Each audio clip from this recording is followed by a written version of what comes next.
गुलाब सखी की बेटी, जिसको वो प्यार से राधा कहता था। तो जब वो नृत्य करती थी तो आने वाले लोग जब उसे देखते थे वो बड़े प्रसन्न हो जाते थे। जो भी 10-5 रुपए उन्हें मिलते वो उनमें खुश रहते। गुलाब अब तो तेरी बेटी बड़ी हो रही है, साथ ब्याह करवे को तो पैसा चाहिए ना। याद कर रहा अपनी बेटी को, लेकिन नाम निकल रहा है राधा। राधा रानी के मंदिर के सामने वो राधा राधा कहकर पुकार रहा था। और उस घटना के बाद गुलाब को किसी ने नहीं देखा। गायब होने वाला मुसलमान था और ढूंढने वाले पर किशोरी जी ने मुख को अमर करती हो। राधा रानी ने मुख को अमर कर। गुलाब सखी की बेटी, जिसको वो प्यार से राधा कहता था। उसका नाम राधा नहीं था, वो राधा कहता था।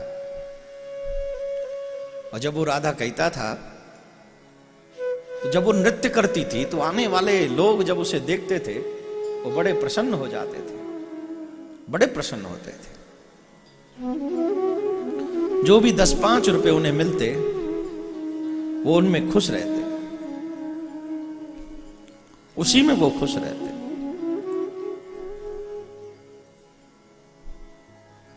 धीरे धीरे वो बिटिया बड़ी होने लगी। वो जो राधा है, वो राधा सिर्फ गुलाब सखी की बेटी नहीं थी, पूरे बरसाने की बेटी थी। जब वो बिटिया बड़ी होने लगी तो बरसाने के गुसाई लोग और भक्त लोग कहने लगे, महाराज गुलाब अब तो तेरी बेटी बड़ी हो रही है, अब तो इसकी शादी की चिंता कर।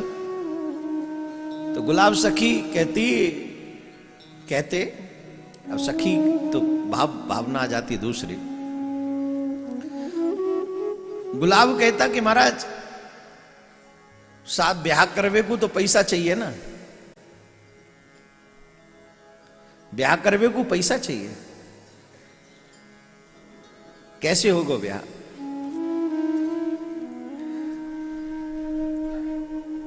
भक्त कहते, अरे काहे को चिंता करे, छोरा देख, ये तेरी बेटी थोड़ी है, हम सबकी बेटी है, हम सब करेंगे विवाह, चिंता क्यों करें? तब मिलके एक बहुत सुंदर सा लड़का मिला और उस लड़के के साथ में उसका विवाह हुआ। बरसाने के तमाम प्रबुद्ध गुसाई महात्माओं ने विवाह किया। इतना सुंदर विवाह हुआ, कुछ पूछो मत, बहुत सुंदर विवाह हुआ। लेकिन जब से वो बेटी गई है, गुलाब जो थे वो उदास हो गए, क्योंकि उनकी तो पूरी जिंदगी वही थी। राधा रानी के यहां बैठकर वो सारंगी बजाता, गुलाब की बेटी नृत्य करती और उसी में वो पूरी सेवा समझता था अपनी। लेकिन जैसे ही वो बेटी विदा हो गई वो गुमसुम हो गया।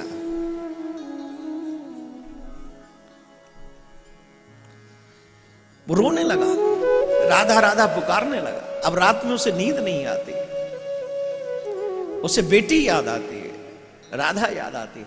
अब बुला रहा है अपनी बेटी को, याद कर रहा अपनी बेटी को, लेकिन नाम निकल रहा है राधा। 3 दिन तक लगातार राधा रानी के मंदिर में बैठकर वो राधा राधा पुकारता रहा, न कुछ खाया न कुछ पिया। सब लोग समझाते, बेटा क्यों रोते हो गुलाब, बेटी तो पराया धन होता है, उसे तो एक दिन जाना ही पड़ता है। एक किसी महानुभाव ने बहुत अच्छा लिखा है, बेटी को जग में जन्म होनो ही दुख रूप, घर में कोई न रख सके रंग हो चाहे भूप। बेटी का जन्म होना ही दुखद है, कोई अपने घर में नहीं रख सकता, चाहे वो कोई राजा की बेटी हो चाहे किसी भिखारी की बेटी हो। आखिरकार बेटी धन को विदा करना ही पड़ता है, कोई नहीं रख सकता। तो तुम रोते क्यों? अब लोग समझावे पर दिल की बात कहां वो बात समझ में। बेटी तो बेटी है, बेटी जब विदा होती है तो सबसे ज्यादा बाप दुखी होता है। और गुलाब बाप है, गुलाब बाप है, रो रहा। रात्रि के 12 बजे थे। राधा रानी के मंदिर के सामने वो राधा राधा कहकर पुकार रहा था। अचानक से वो बेहोश हुआ, निद्रा आ गई, ये समझो। तो आवाज आई, अरे ओ बाबा देख तेरी राधा आ गई। देख तेरी राधा आ गई। गुलाब को पता नहीं लगा मैं नींद में हूं कि मैं जग रहा हूं। देखा तो राधा की जितनी उम्र है वैसी एक बच्ची, एक बालिका वहां खड़ी है और कह रही है, बाबा सारंगी नहीं बजाओगे क्या? आज मेरो नृत्य करवे को मन कर रहे हो। गुलाब ने वो सारंगी उठाई, बजावे लगे, और ऐसी सारंगी जो आज तक कभी नहीं बजी, और ऐसे पायलन की धुन जो आज तक गुलाब के हृदय तक वो ध्वनि कभी पहुंची नहीं। आज ऐसी हृदय को झकझोर देने वाली पायलों की ध्वनि आज गुलाब ने सुनी। उस बिटिया के नृत्य के जो पायलों की धुन है वो हृदय को अंदर तक चीर रही है। गुलाब तड़प उठा, बेटी राधा, बेटी राधा। लड़खड़ाते हुए पैरों से उस बिटिया के पीछे गए, और जब उस बिटिया के पीछे गए तो वो राधा रानी के मंदिर में जाकर, वो कोई और नहीं सर्वेश्वरी सी राधा उसकी बेटी बनकर आई।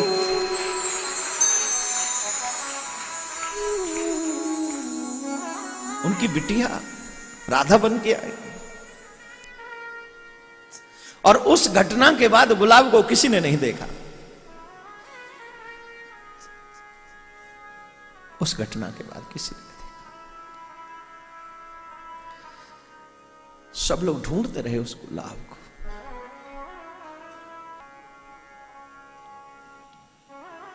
गायब होने वाला मुसलमान था और ढूंढने वाले गुसाई थे।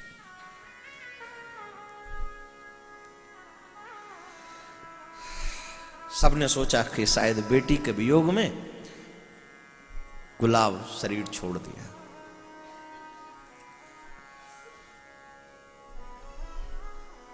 रात्रि का समय था।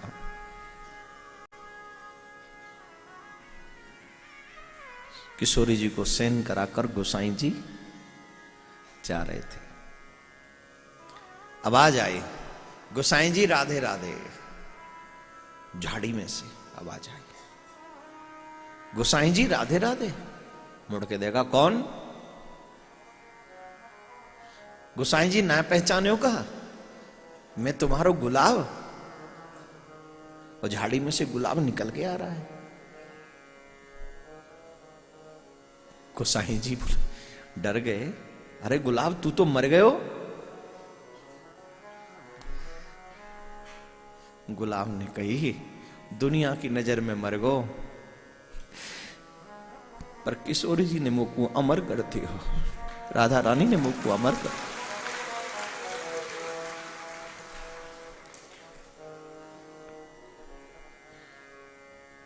अब मैं किशोरी जी की नित्य लीला में सम्मिलित हूं। उन्हें पूरी घटना सुनाई, ये भयो, और अब मैं किशोरी जी के लिए सारंगी की सेवा करूं और वो रास करें, नृत्य करें, प्रिया प्रीतम के लिए सेवा में मैं रत हूं। गोसाई जी बोले, मैं कैसे मानूं कि जो तुम कह रहे हो वो सत्य है? तुम मैं मान भी लूं तो पर दुनिया कहां मानेगी? गोसाई जी बोले, मैं कैसे मान लूं? तब वो गुलाब बोलो, ले श्री जी की प्रसादी, ये जो बीरा आप अभी किशोरी जी की सेवा में रख के आए हैं, ये बीरा मैं लेके आया हूं। किशोरी जी ने मुझको प्रसादी दी है, आप भी ले लो। और गोसाई जी दंग रह गए कि वही बीरा है जो अभी शयन आरती से प्रथम श्री किशोरी जी के यहां भेंट की गई है।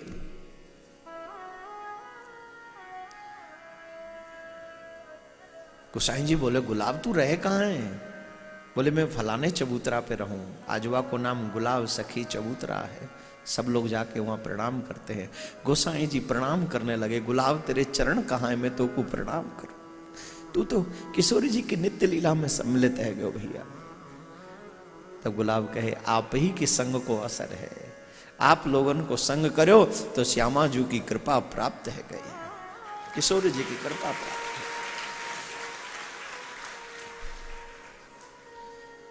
अब यहां एक प्रश्न उठता है, गुलाब को ऐसी कृपा मिली क्यों? ऐसी अहेतु की कृपा उन पे हुई क्यों? गुलाब ने तो अपनी बेटी के लिए रोया, गुलाब तो नहीं रोए, उस राधा रानी के लिए तो नहीं रोए, बेटी के लिए रोए। बेटी चली गई तो हतप्रभ हो गए, फिर भी गुलाब के ऊपर कृपा कैसे? बोले चाहे जो भी हो, नाम तो राधा ही पुकारा था।